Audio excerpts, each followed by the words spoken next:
So as you can see by the thumbnail and title, this video is about the disaster that was TwitchCon 2025. It took place last weekend. At least one crime was committed, so we're gonna go over that, and we're also gonna take a look at all the responses. But first, I do want to talk about Hassan's response to this whole collargate situation, because it's really blown up over the past 2 weeks. Starting with a clip that went pretty viral this week of Hassan just losing it on his fans. I can't stand any of you dumb fucks in this goddamn chat. Oh my fucking god, I hate the left. I hate liberalism. I hate everything that's going on every single fucking day of the goddamn week. I hate my life. I hate fucking streaming. I hate socialism. I hate every single fucking person who thinks that the peak of activism is just being the most annoying, holier than thou, the most ultimately woke leftist.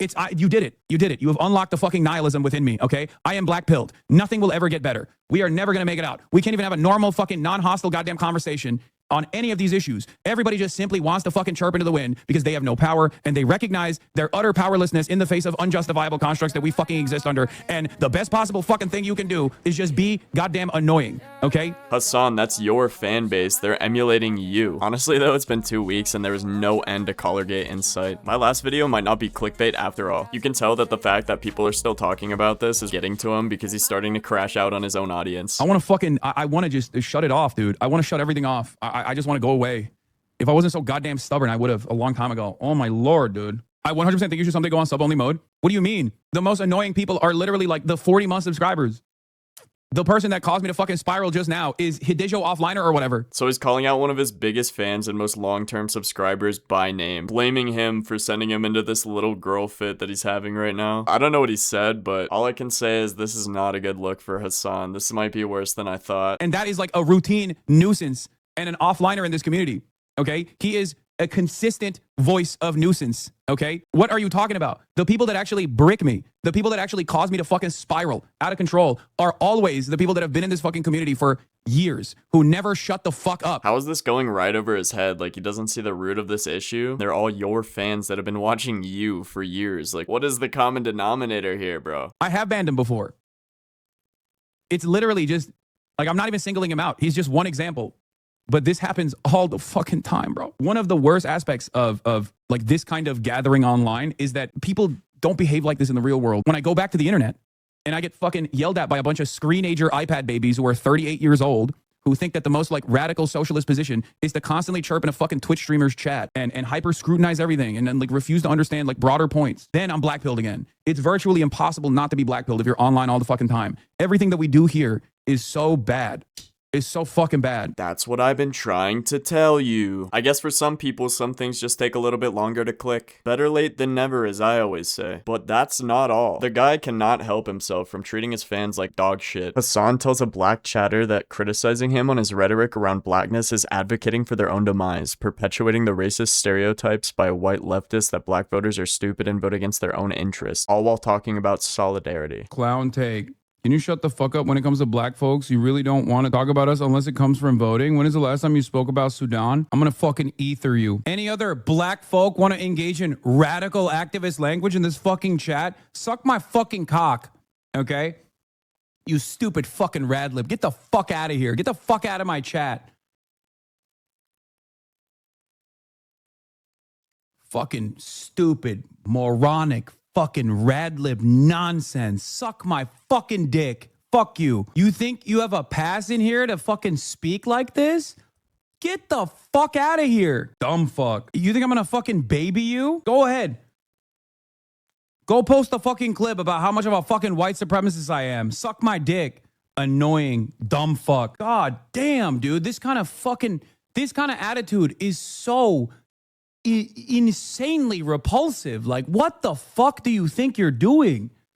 We're talking about fucking creating a larger, broad, people-backed movement and fucking creating solidarity, and you immediately got root.com article regurgitators in here instantly being like, sweetie, you don't understand black people. Shut the fuck up. God damn. That attitude left a long fucking time ago. It doesn't work, okay?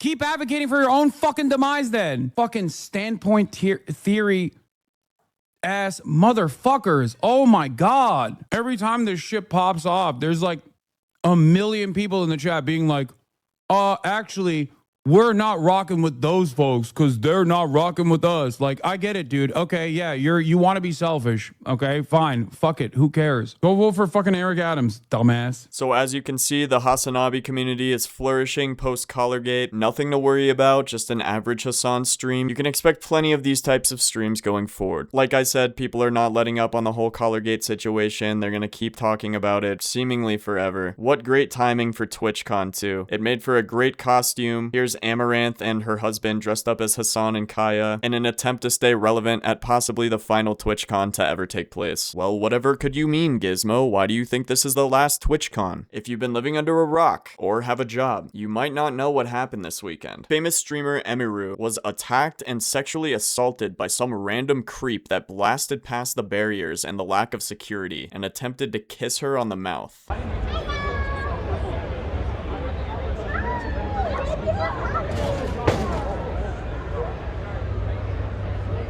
Whoa. That's crazy. Holy shit, what the fuck was that? You're a creep! Yeah, so that was pretty insane. Obviously this is horrible, but it also could have been a whole lot worse. Like, thank God that dude didn't have a knife or some sort of weapon. So just some details that have come out after this. The security guard that pushes him off is her own security guard, and that woman that grabs her and takes her away is her own manager. So Twitch security did not take action in this situation at all. Twitch has already fucked up here royally, but you're not gonna believe what they offer to remedy the situation. I've been talking to Twitch people, and I'm really upset because I noticed a lot of negligence around the event, and I'm not happy with the way that they're handling it now. And I'm like, what do you mean? She's like, well, I asked them, you know, like, what are they gonna do about this? And you know what they said initially? They said, oh, well, he's banned from the platform for 30 days.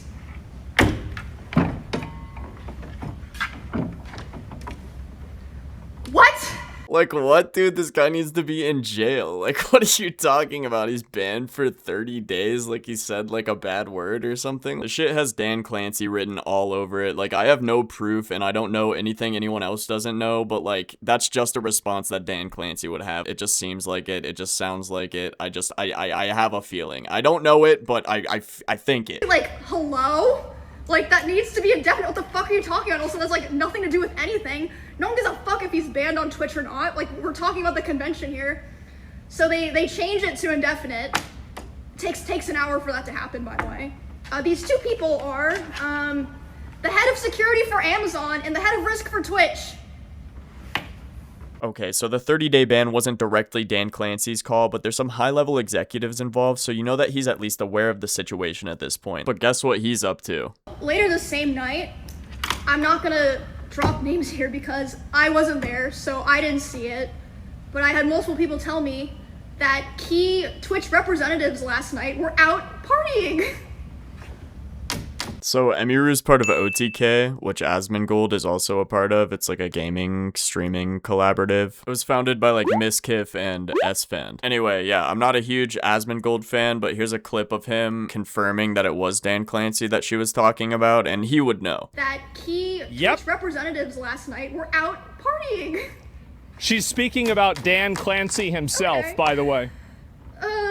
Was out partying at an influencer event while this was happening. Sorry, my...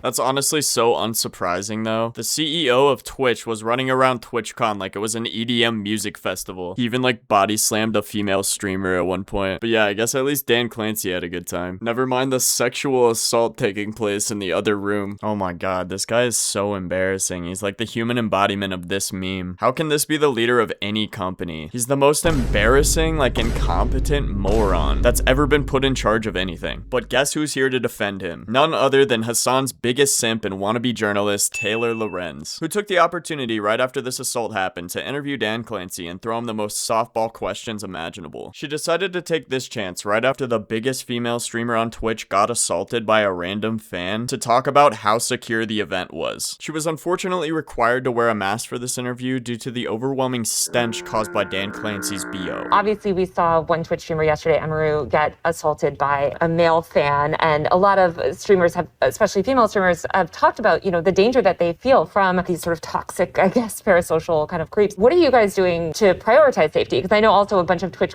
content creators said that they were too scared to even come to TwitchCon this year, just in case something like what happened yesterday would happen. The safety of our creators is the top priority. The challenge we face is a challenge in today's society. It's not limited to Twitch. It extends throughout our society. I do think that when you're live streaming, in many ways, since you control your community and you can ban people, you can make it so that those people that you don't want engaging with you and participating with you aren't there. Oh, okay, Dan. That actually makes a lot of sense. So it's not Twitch's fault at all. It's actually Emiru's fault that she got assaulted by her fan because she didn't ban him from her community beforehand. Yeah, that tracks. Okay, it's very different, when I use other short form content and people say all sorts of stuff, well, I can't stop that. But when I live stream, they basically don't bother me. Now, what happened yesterday obviously was something that we care deeply about, securing this environment. We're looking very closely at everything that happened there, and I care deeply about Emmy. She's a friend of mine, and so I want to see how we can support her. This is just something we have to keep working on. I think everyone identifies our tools in terms of trust and safety as the leaders in the industry about helping creators, but that means there's always more work to be done because that's the world we live in now. Demi had posted earlier today that I guess this fan was allowed to cross multiple barriers at TwitchCon. Why should streamers trust Twitch to keep them safe at TwitchCon? Because I feel like simultaneously this has been such a secure event to the point that even journalists have had struggled. It is very secure. Yeah, guys, TwitchCon is actually Fort Knox. So if you have any valuables, like maybe your life savings, any precious gems or metals, just bring them to TwitchCon. It's super secure. Anything you want protected, just bring it to TwitchCon. How are you talking about this and talking about how secure it is right after a fucking assault happened to the biggest female streamer on your platform at your convention? Unfucking believable. If I was Emiru, I'd be fuming. Good news though, no thanks to Twitch, the guy was apprehended later and Emiru has confirmed that she is pressing charges. Hope that dude ends up in jail. But yeah, that's pretty much the scoop for this week, guys. Thanks for watching. I'll be back next week with a brand new video, and I'll also be streaming on Twitch, Kick, and YouTube this week. If I don't see you there, I'll see you right back here on Thursday. Peace.